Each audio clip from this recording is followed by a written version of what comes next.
having changing them to the third person. I would like to say to all of you, Trevor Hancock, as you're about to hear, is an esteemed scholar as well as an artist, and he has a significant presence on the internet. I went to YouTube. If you find this talk today to be interesting and want to pursue your own education, do a search on Trevor Hancock, and you'll have a chance to hear many of his thoughts and feel his energy. So here's what I'd like to read about Trevor. Trevor Hancock is a public health physician and a health promotion consultant.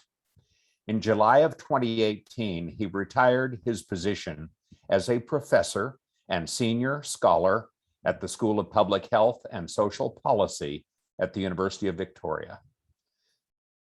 As an aside, I was referring to Trevor as Professor Hancock, and he said, you know, I'd rather go by Trevor. That tells me something too, by the way. Since December 2014, he has written a regular weekly column on population and public health for the Times Colonist.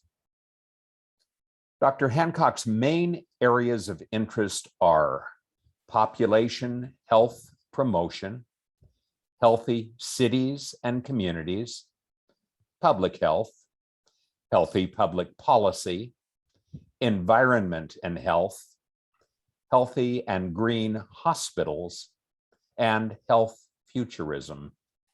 He's one of the founders of the now global Healthy Cities and Communities movement.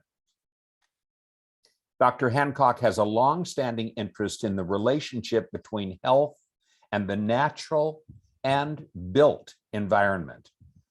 I hadn't heard built environment before, but you know, those are our cities. Those are the things we have constructed that surround us. For 4 years, he led a Canadian Public Health Association work group that resulted in a comprehensive discussion paper on the ecological determinants of health. He co-founded both the Canadian Association of Physicians for the Environment and the Canadian Coalition for Green Healthcare. In the 1980s, he was the first leader of the Green Party in both Canada and Ontario. Amanda is saluting you, Trevor.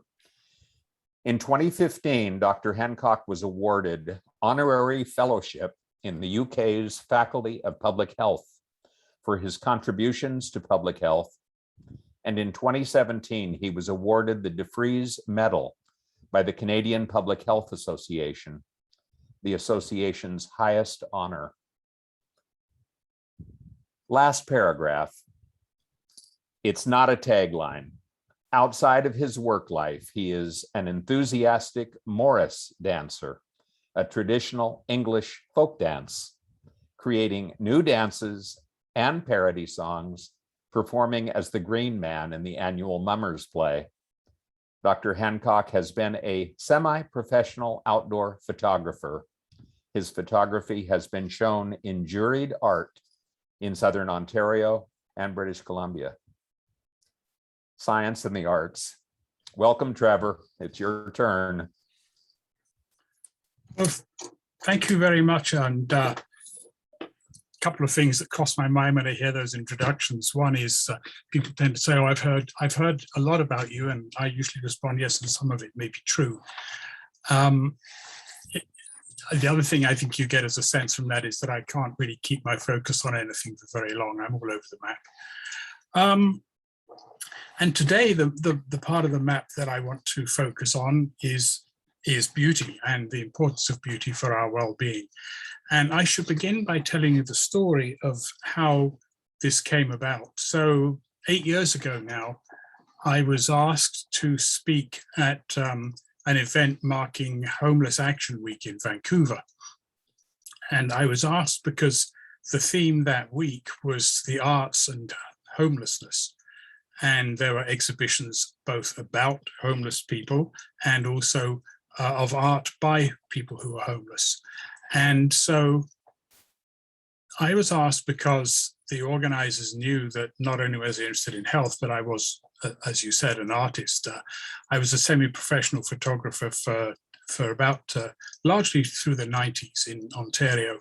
Haven't really done that since. I say semi-professional because I treated it very professionally, but I never actually made any money at it. But I had a blast. And so I was asked to speak at this event. And of course, I had to think about what was I going to talk about. And as Jim said in his introduction, I've done a lot of work on the built environment, on cities and health. And obviously, this was in Vancouver. It was about homeless people on the streets in the city. So I wanted to make a relationship to the built environment. I've always had this very strong relationship with the natural environment and the health benefits of the natural environment, and that applies in the city as much as it does outside of the city. So I wanted to bring that in. And I wanted obviously to bring in the arts and reflect on that.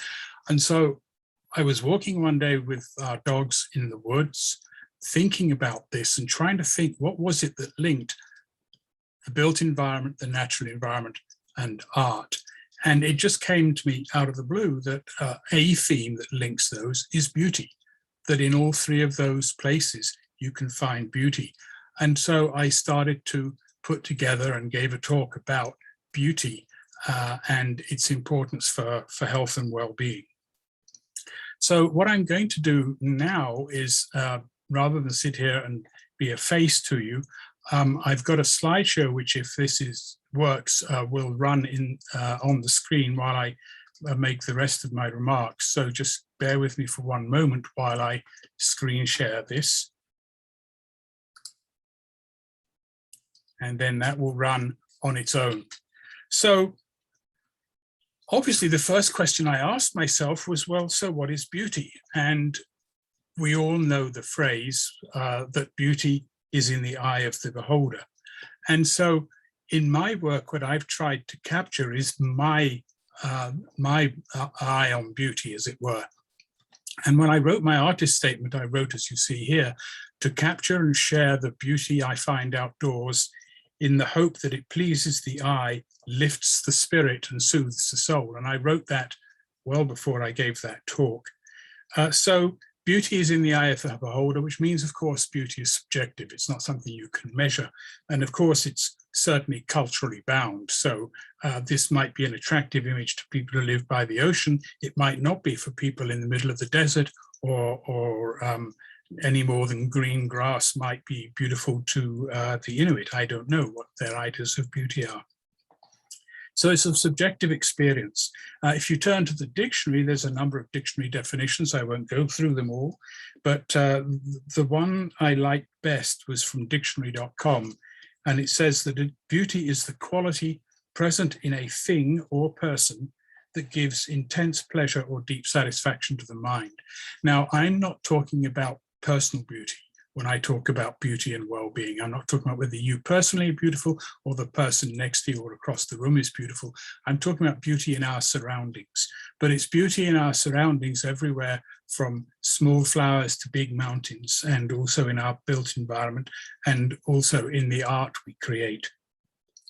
There was a CBC Ideas program a decade or so ago that I came across, which was on the theme of beauty will save the world, something that Alexander Solzhenitsyn had written. And in that, they interviewed some artists and asked them about their ideas of beauty. And one of them, Anne Petrie, and incidentally, if you want a nice small world story, last week, a week ago today, I was at a friend's 80th birthday party, and the person they sat next to me turned out to be Anne Petrie, who I had quoted in my article and had never met and knew nothing about other than this one quote of hers off the radio. So that was a delight to meet her. And she described beauty as that which stirs the soul. Another of the artists there, Susanna Sklar, said it is that which brings you joy. And a third one said it is that which makes life worth living. So if you take some of those ideas of what beauty is, this is something that gives intense pleasure or deep satisfaction to the mind. It stirs the soul. It brings joy. It makes life worth living. So surely that's got to be good for mental and social well-being. And since we know that our minds and our bodies are intimately connected, it's got to be good for health overall. So that's what led me into thinking about the importance of beauty for well-being. Also, interestingly, in the UK, also about a decade ago, an organization called the Commission on Architecture and the Built Environment did a survey through Ipsos Mori, where they were doing a whole study on beauty in the built environment and its importance for health and well-being and for society. And so they interviewed a whole bunch of folks across the UK, and this is some of what they heard: that beauty, they reported, is regarded as a positive experience strongly related to bringing about happiness and well-being in individuals' lives. That the natural environment came out very strongly as a place where everyone can experience beauty, and let me stress the everyone there, and that the vast majority of people we spoke to, wrote Ipsos Mori, think that everyone should be able to access beauty regardless of wealth. So that raised for me another question, which was particularly important in talking about art and homeless people, which is if you think about where people who live in poverty in cities live, are those beautiful places? Not usually. And in fact, I would argue that ugliness, the opposite of beauty, defined incidentally by dictionary.com as unattractive or unpleasant to look at, offensive to the sense of beauty, that ugliness is probably bad for health if beauty is good for health. And that raises the question of how is beauty, and for that matter, how is ugliness, socioeconomically distributed in our society? And it doesn't take much thought to realize that outside of rural areas, beauty and ugliness are socioeconomically distributed. So if low-income groups or disadvantaged groups are experiencing a dearth of beauty or an excess of ugliness, does this contribute to inequalities in health? So then I went into, and we'll touch briefly on, different sorts of beauty, or not so much different sorts, but different sources. So the first set of slides you've just seen relate to one of the sources, and that is the beauty we find in nature. And the second sort of beauty, incidentally, is the beauty we create, either through our art or through our architecture and urban design and so on, our creation of the built environment. In terms of the beauty that we find in nature, which is or should be there for everyone, it's very old. In fact, I really like the idea that E.O. Wilson coined of biophilia, that we have an innate need for nature. We evolved in nature, and so we intimately connect to and need a sense of nature. And that is why there is all sorts of evidence that connection to nature is good for our well-being. And I don't think it is just that sense of spiritual connection, but what goes with that is the beauty of what we are seeing. And it's everywhere around us. As I say, from little flowers to small mountains, you don't have to look far to find beauty if you have your eyes open. The Countryside Recreation Network in the UK suggested that there's 3 ways of benefiting from viewing from nature. One is simply viewing nature. So the images I'm sharing with you right now, I hope, are helping your well-being, are beautiful and make you feel good. So viewing nature is one way to engage with nature. A better benefit, a greater benefit, comes from being in the presence of nearby nature. And that may be incidental to some other activity. So you're walking down the street and you see a lovely tree and you stop to admire it. And the third, of course, is actively participating and involving yourself with nature, which may be taking a hike in the hills, it may be digging your garden, it may be any manner of things that involves you. So for all of those, there's actually good scientific evidence that that is good for your well-being. Then I want to come to beauty that we create, which is art and architecture. And I'm sharing some images that I absolutely adore of Chihuly's work at his museum in Seattle. And I chose those because they're just so vibrant and colorful, and I love them. But beauty, or at least art, has been with us for a very long time. In fact, arguably from the beginning. And every culture that I know of has in some way decorative art or music or dance or jewelry. And of course, as Janet has shown us, beauty is in sound as well as in what we see. And it's also, for that matter, in what we smell and what we taste. So every culture has ideas of beauty. Every culture, it seems to me, seeks to create beauty in its own way. And we've seemingly done that for perhaps all of our existence as a species. So humans are 200,000 years old, roughly. And the earliest evidence of art is 100,000 years old. There is evidence of pigment kits, they call them, in the Blombos cave in South Africa. 75,000 years ago, also from that same cave, we have shell beads. More recently, relatively speaking, if you go back 43,000 years is when we begin to see evidence of rock art, the earliest rock art in caves in Africa and Asia and Australia. So 40,000 years ago, we had the early signs of sculpture, and we had the first musical instrument, which was a flute made from vulture bone. So a leading French specialist in the field of Paleolithic art, Michel Leblanchet, wrote in 2007, "Humans are by nature artists, and the history of art begins with that of humanity. From their origins, humans have been, in all senses of the word, Homo aestheticus." I really like that idea of Homo aestheticus. And now we're moving into beauty in the built environment, and you'll see that this is a third piece. So I think, as with nature, we should expect benefits from viewing art, from being in the presence of nearby art, or from being involved in the arts.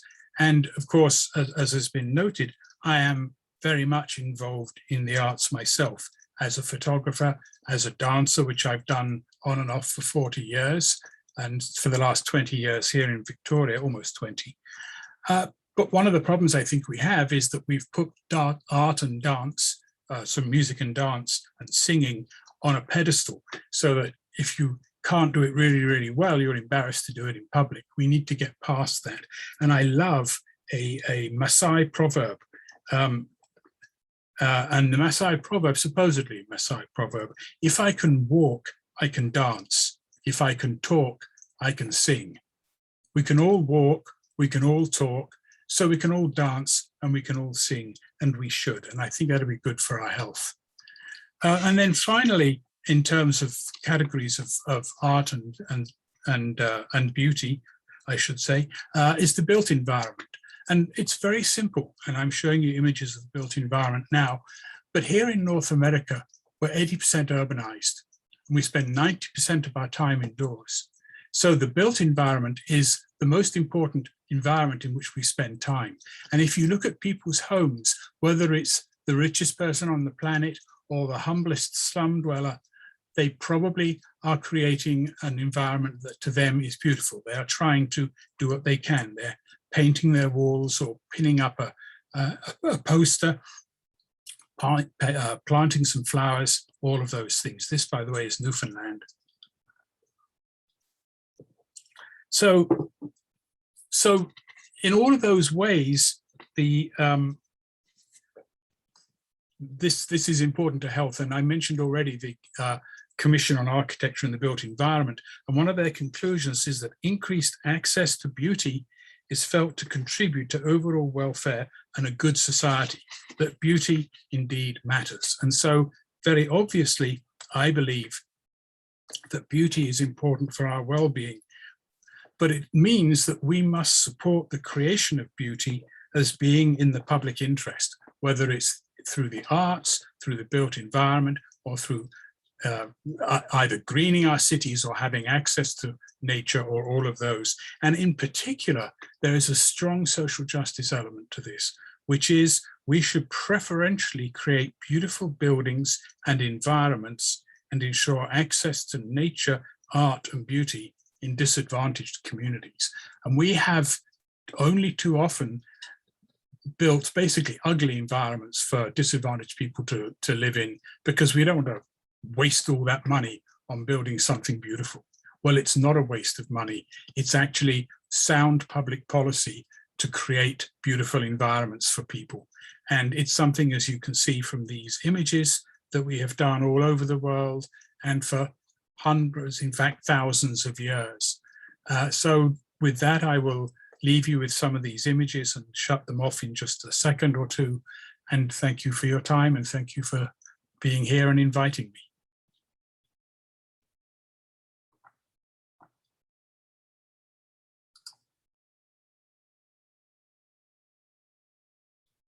In this spirit,